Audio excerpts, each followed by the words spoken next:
When people think of cheating in cycling, doping is often the first thing that comes to mind. Performance-enhancing drugs. EPO. With EPO, okay.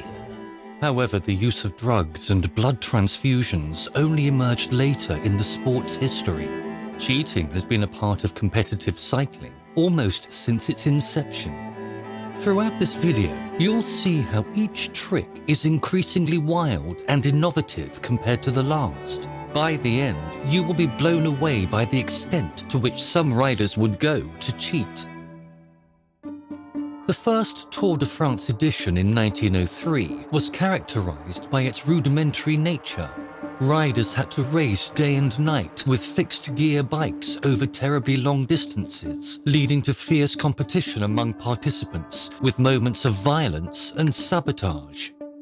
Not far from the start, the top favourite was forced to abandon with severe stomach cramps. It was later revealed that these symptoms were caused by a bottle of poisoned lemonade he had consumed, allegedly given to him by a spectator. His withdrawal from the race allowed Maurice Guérin to take centre stage. This French cyclist would go down as one of the most controversial characters in the history of cycling for the unsportsmanlike acts he committed in order to clear his way to the top. The prize money for the winner was 6,000 francs, which is roughly $63,000 in today's money, and Guérin was psychotically determined to win it by any means necessary. Up until this point, Maurice had lived a life of adversity. As a kid, he was sold by his parents to work as a chimney sweep in exchange for a wheel of cheese. He stood out as a two-time winner of Paris-Roubaix in the late 1800s, taking advantage of his small physique, which was perfect for both cleaning chimneys and bike racing. Guérin capitalized on the absence of race officials during Stage 5 when he was riding in the leading group along with 3 other riders. He expressed his intention to win the stage to the other cyclists, seeking their cooperation so that none of them would attempt to take it from him. This strategy, however, did not work, as Fernand Augereau refused and made clear his intention to fight for the stage win. Guérin did not appreciate this defiance and ordered one of his teammates to knock Augereau down and prevent him from winning.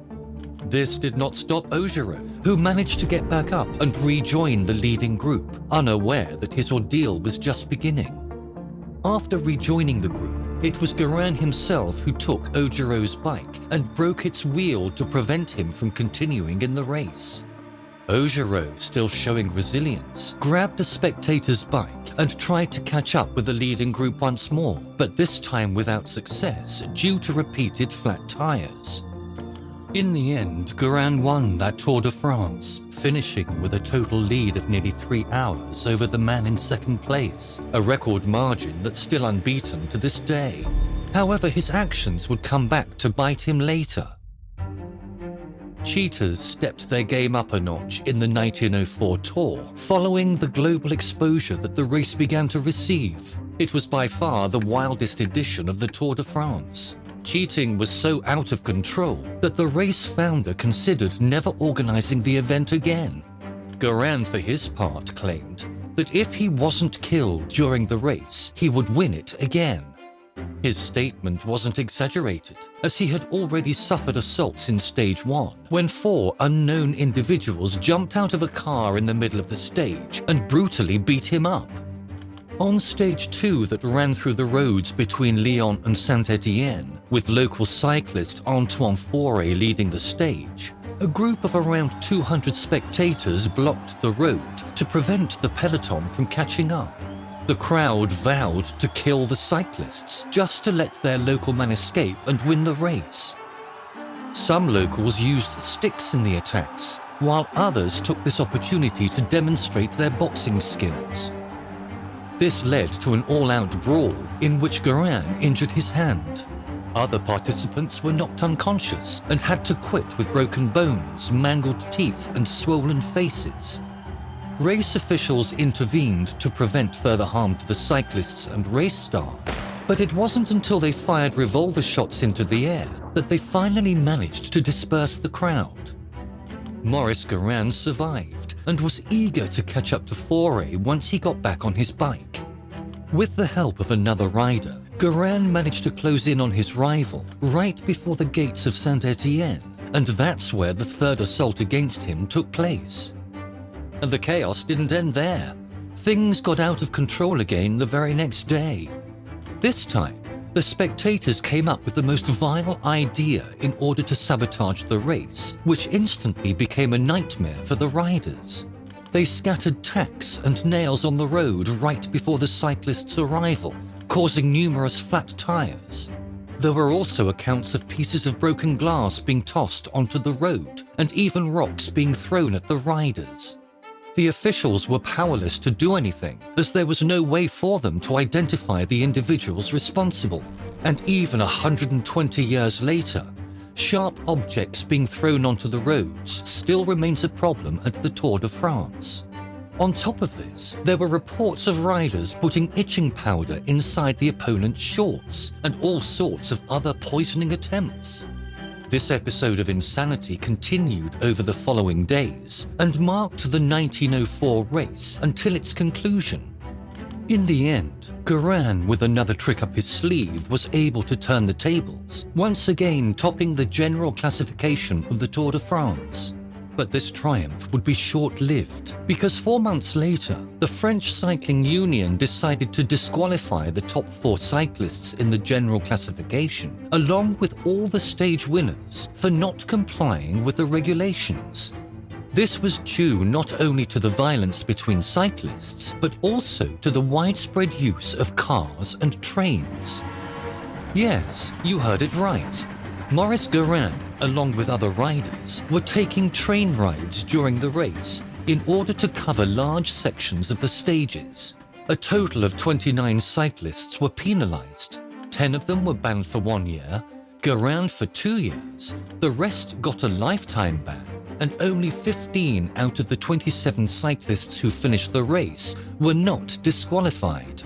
Thus, the victory was handed to the 19-year-old Frenchman, Henri Cornet, who had finished 5th overall, despite the fact that he too had taken a car ride. Cornet still holds the record for being the youngest winner of the race.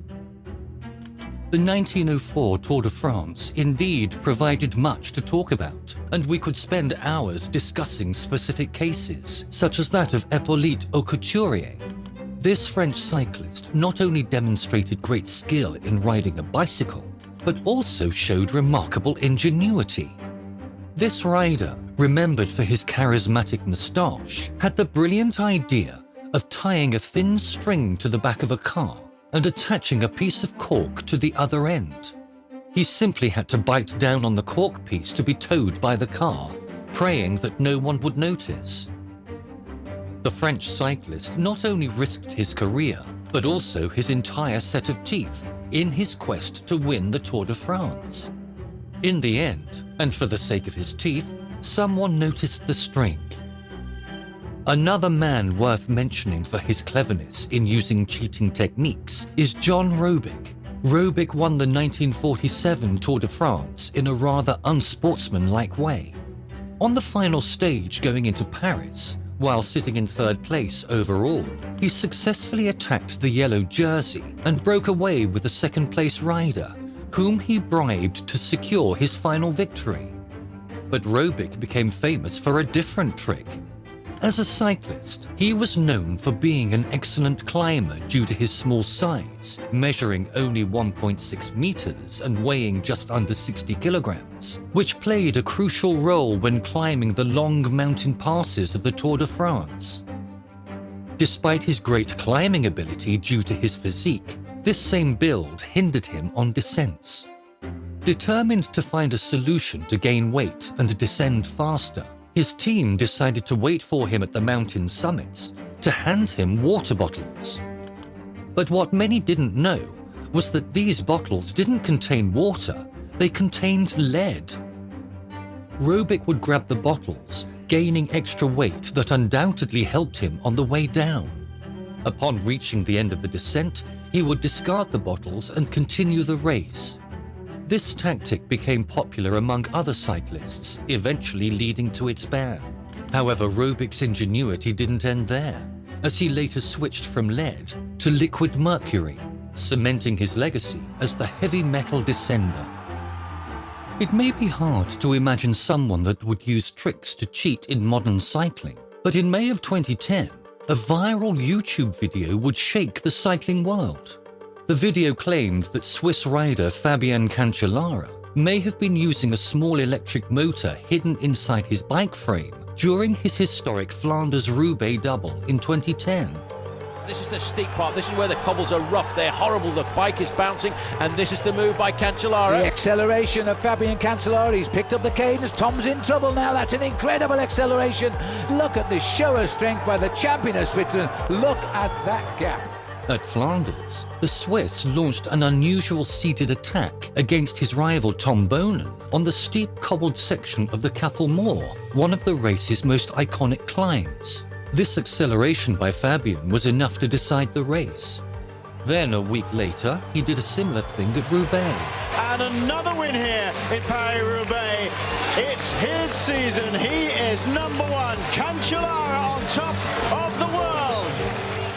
These shocking allegations stirred wide outrage and debate among the cycling community, leading people to question all of his top results.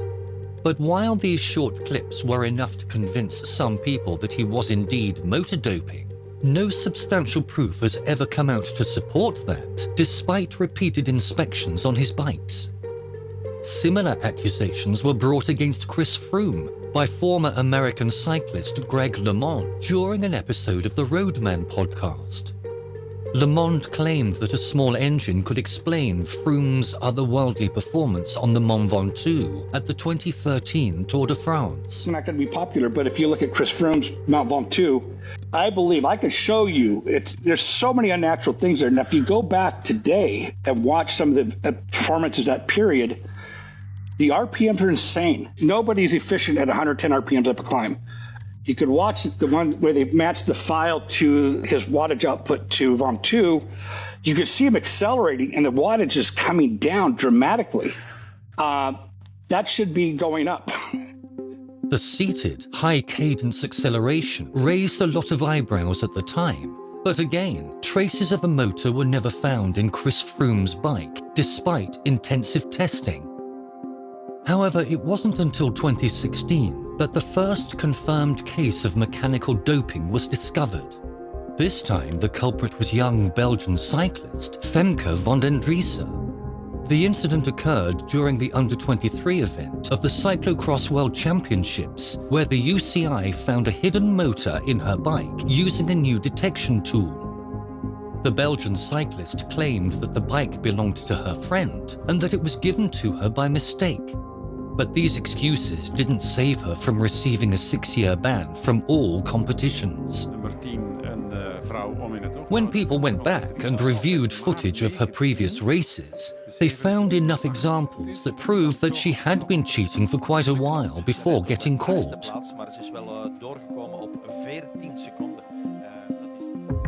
In the wake of this scandal, cycling fans became obsessed with the idea of prevalent motor doping in the pro peloton.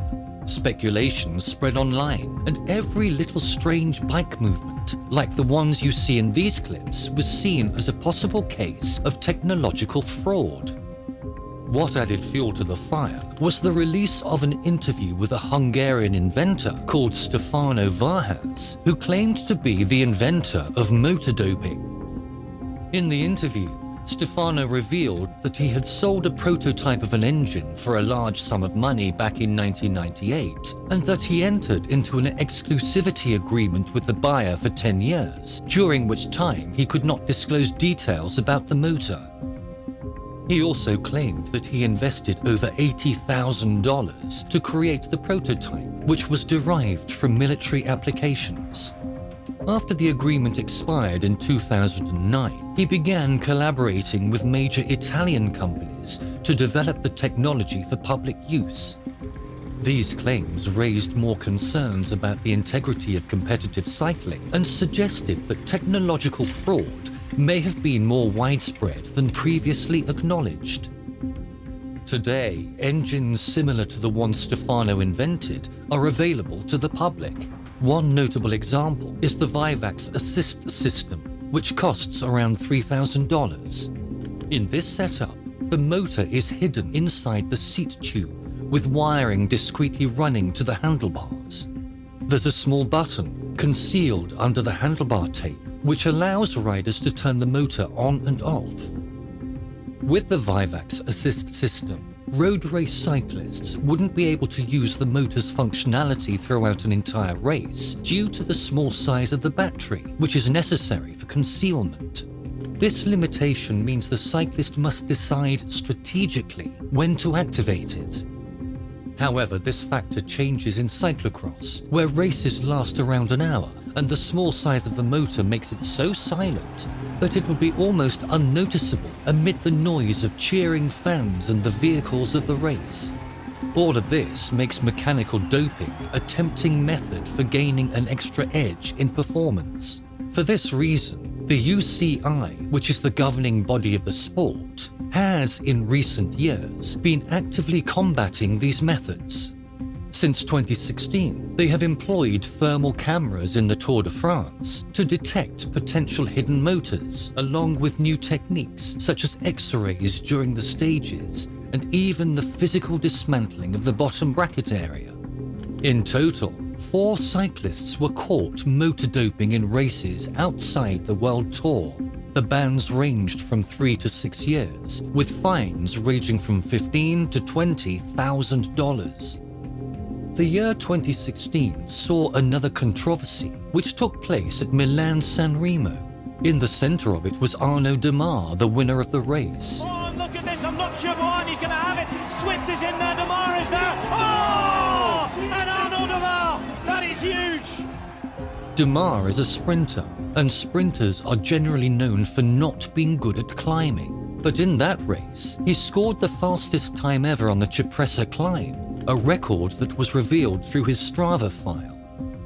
The French cyclist had been left behind before putting on this insane climbing performance off camera. However, after the race had ended, several participants claimed to have seen the FDJ rider receiving assistance from his team car on that climb. They reported seeing him getting towed using the sticky bottle trick all the way to the top. But this testimony wasn't enough to get his win overturned due to the lack of any concrete evidence. Evidence such as this video footage that got Vincenzo Nibali disqualified from the Tour of Spain 7 months earlier.